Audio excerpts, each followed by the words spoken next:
Yeah? Can you hear me okay? Don't want to shout too much.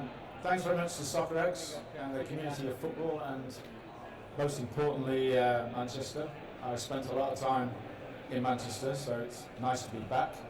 And it's where my career in sleep and sport all started. It happened to be, I was an international sales and marketing director for a large company out in Oldham that way. Principally the only football club in town in the late 90s was actually Manchester United.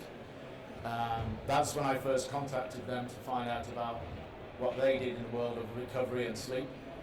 The answer was nothing.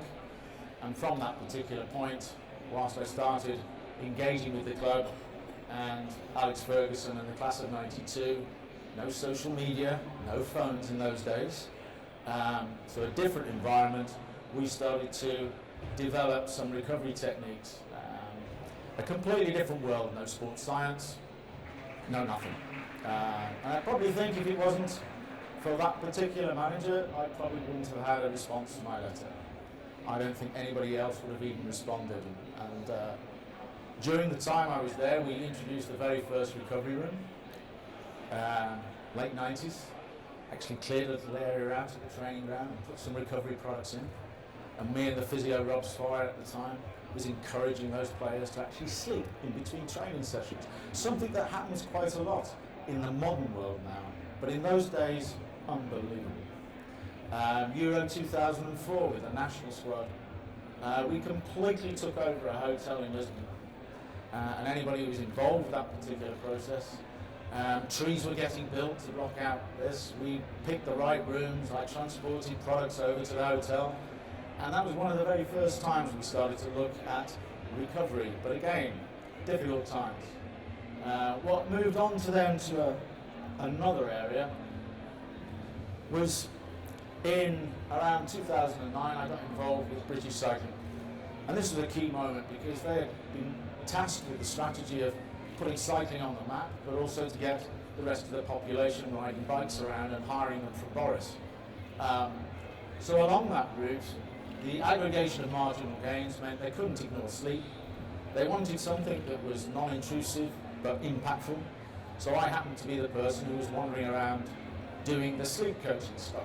And for anybody who thinks I went to university to gain my sleep coach degree, it was actually given to me by the press. Because I was actually working with people like Manchester United, elite footballers, Arsenal, Liverpool, Bolton, Blackburn, people like that. And of course, a coach in sport, sleep is what we were talking to the players about. So all I was doing was basically tucking them in and reading them bedtime stories. So they found that really significant. So it's how unusual it was back then. Since then, I have moved into every sport. It's not about the high elite end. Anybody who's in professional sport is elite. So I work with BMX riders, 15, 16-year-olds, triathletes, Ironman, rowing, bobsleigh, you name it, it's in there because it's all about the human being rather than anything else. So over the 18 years I've been in it, certainly the subject of sleep has come right to the top of everybody's agenda, but I think you need to be very careful of how you interact with this particular process. I'm not trying to sell this book, but it is a point in time. Up until this whole process, the attitude towards sleep has been one of take it for granted. It's not a performance criteria. It doesn't matter how well any of you have slept last night or tomorrow night or during the course of this seminar conference, is you'll still come in and do exactly what you need to do. So we're a long way away from it becoming a performance criteria where it actually stops any athlete, any level, or any coach actually not doing what they plan to do. But what we need to do is find a way to keep more consistent levels of recovery. So this particular book, I was asked to write it. I was pretty scared about writing it in case I stick my head above the parapet and get criticised for it. But it's now covered 13 countries across the world and growing, translated into almost every language, which is really helpful for me working in a community of across cultures around the world. It's a very simple book, doesn't tell you what to do, doesn't shout at you. It just tells you my story and some of the key elements about how I approach athletes. And it's quite a significant little place, and I would advise anybody, if they wanted to start, to look at sleep, is to look at that. The one thing you can do is break down some of the key things. I was talking to a gentleman from the university just a few moments ago, and just reflect on how much education you had at school from parents, colleges or universities about sleep. It's probably zero.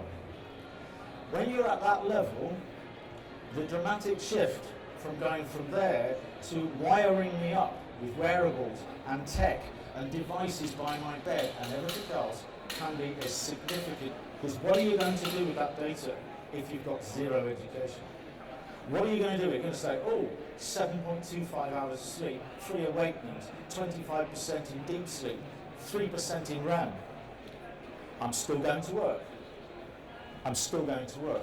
So what are you doing with this? So we're in a big place of change, and I would advise everybody that moving from the point of no knowledge about sleep to looking at data, trying to measure it, is a big, massive leap, and you want to be careful with your investments.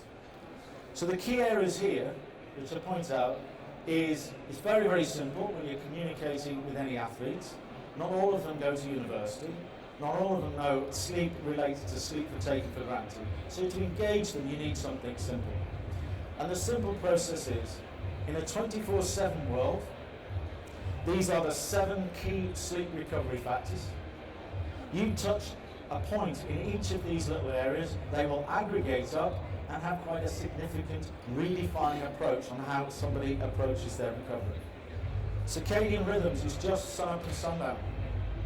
Up until the light bulb was invented, this stuff, we always slept in what's called a polyphasic way. That's shorter periods more often. We only ever started sleeping in one block, 8 hours or so, when that light bulb came along. It's very hard to sleep for 8 hours in one block. That's why you have to get up and go to the toilet. A lot of the girls in my office can't last for 40 minutes without going for a wee. Never mind 8 hours. To keep in a mental state without thoughts and anxieties and things coming into your mind, difficult for 8 hours. Most of you who are coming to this conference today at 9 o'clock, stay here till 5:30. That's what 8 hours is. It's a long, long time. And in sport, you don't have this opportunity. So a polyphasic approach is key, and understanding your relationship between light and dark. And one thing you can keep in mind, just a month ago, there was over 16 hours worth of daylight available to you. November, that winter period where you just play games upon games upon games, you'll have less than 8. So your exposure to artificial light goes up, the changes in your habits completely change, and your relationship to those circadian rhythms, with just the tiniest little bit of knowledge, could change the way you hold approach it. The chronotype, in this room right now, there are certain people who are morning chronotypes and nighttime chronotypes. It's genetic, right? We have a smile here in the audience. There is a genetic twist, right? So you can't change it, you can't camouflage it. And when I've done a lot of tests, call it research, over the last few months, there is a distinct possibility that it's maybe 60-40, but maybe even more 70-30 to PM chronotypes versus AM chronotypes. Now, when you get that split, that means, because we live in an AM world, right? We go to work at 9, we do this, we do this, we do this. AM schedules, is that there's a lot of people within any organisation just trying to fight their way through it. And the reason for morning and nighttime chronotypes, which I can't go into today, is that I wake up in the morning between 6 and 6:30, I'm absolutely starving and can't wait to eat, right? The nighttime chronotypes, if it's 30 minutes to the training ground, they're still in bed at 27 minutes past 8, just thinking they can grab another 30 seconds. And they're not good in that first part of the day, but they'll get through it. So particularly when I come across clubs where the coaches are AMers, the splits of those chronotypes can have a massive difference on how they interact with each other. You can't change the schedules, nobody's telling you to do that, but you can certainly change how an athlete goes from A to B. And you run through these things.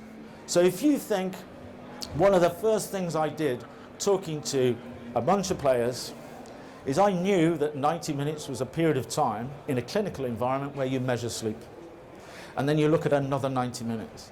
It happens to be the length of a football game. If you think in cycles rather than hours, you get this polyphasic approach. 5 90-minute cycles is 7.5 hours. I ask everybody in this hall, how many hours do you try and get? And you'll think of this number 8. But you don't know where it comes from or why it's relevant. It's a third of every 24-hour period in recovery. That's about 8 hours, but not all in one block. That's hard work.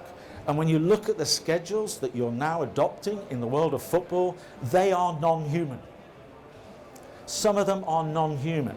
In cricket, it's the same. Rugby league, it's the same. And when you look down these, you can start to see that we have coaches who look at a 35-cycle recovery routine within their 7-day period. Keep it focused, keep it flexible. It's about 30 minutes, 20 minutes, 15 minutes at the right times of day, and what you get at night. And pre and post have never been more important because they're recovery periods. So in June, it was still light at 10 o'clock at night. I've been exposed to over 16 hours worth of daylight. I have got an enormous amount of serotonin in my pineal gland telling my brain to be awake. So there's no point me trying to go to sleep at 11 o'clock. No point. Because I'm wired on serotonin. I'm wired on light. Unless I have a relationship between light and dark, I've got no chance.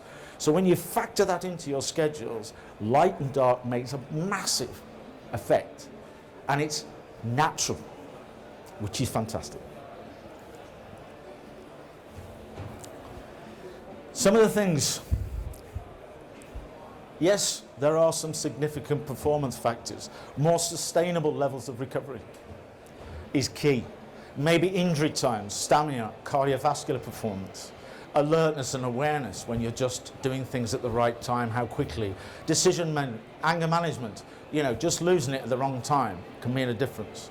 How many instances in a game where you can actually see they might not be just quick enough or making the wrong decisions. So the thing that worries me is after 18 years of being in this industry, in the world of sport, is the things that I get asked to do now is to come and help doctors and coaches get athletes off sleeping tablet addiction, supplement addiction, caffeine addiction, and the other wonderful little Scandinavian trick of a little tobacco pouch up there into your left called snus, which is on epidemic levels in certain parts of the world. And this is something that when any club looks through their well-being factors and asks questions, and they go, I'm sleeping okay, I'm fine, I'm this, I'm fine, I get about 6 hours, yeah. But when they let me go in and spend time with the individual and talk to their parents and talk to their family and talk to their wives and partners and kids, because they're all involved in this process, suddenly we get a different picture altogether. And that is where the significant changes can be made. And this is how you do it, and that's how you want to be careful. Some of these little factors, the urgent need, that's a 24-hour process.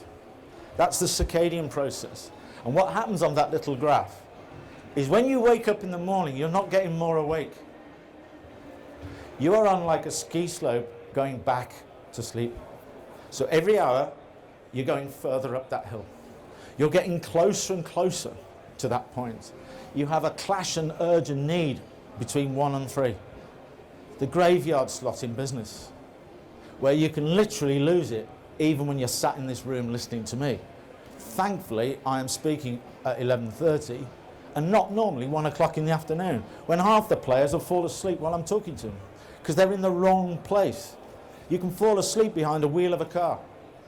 Why would you do that?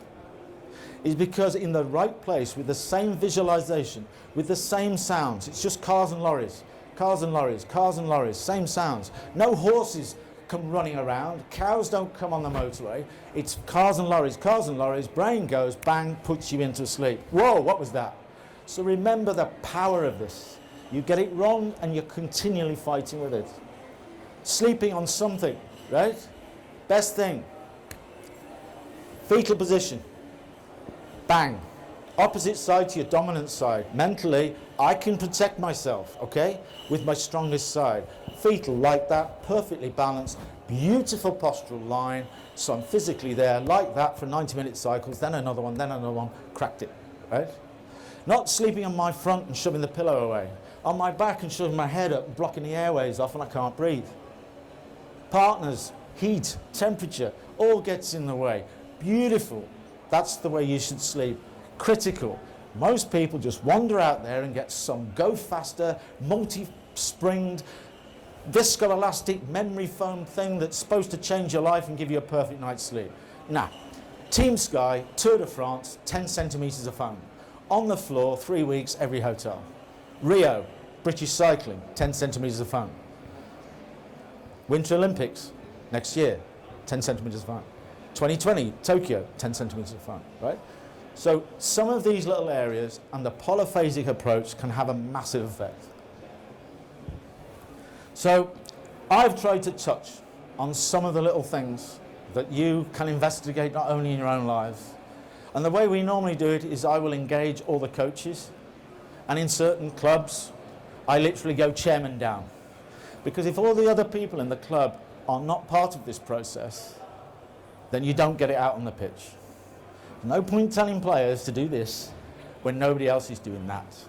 So with all the clubs I work with, and what's beautiful about this now is it used to be just the posh ones with lots of money, the top of the Premier League. But over the last 2 years, I've been right down into the Championship and beyond because it makes the same sense. So clubs are now investing their money in the right place, is just educate those players and they will have a much better approach to what's called mental and physical recovery. Do that to sleep and that to napping, because CRPs in a polyphasic way, you can smash it. Thank you very much.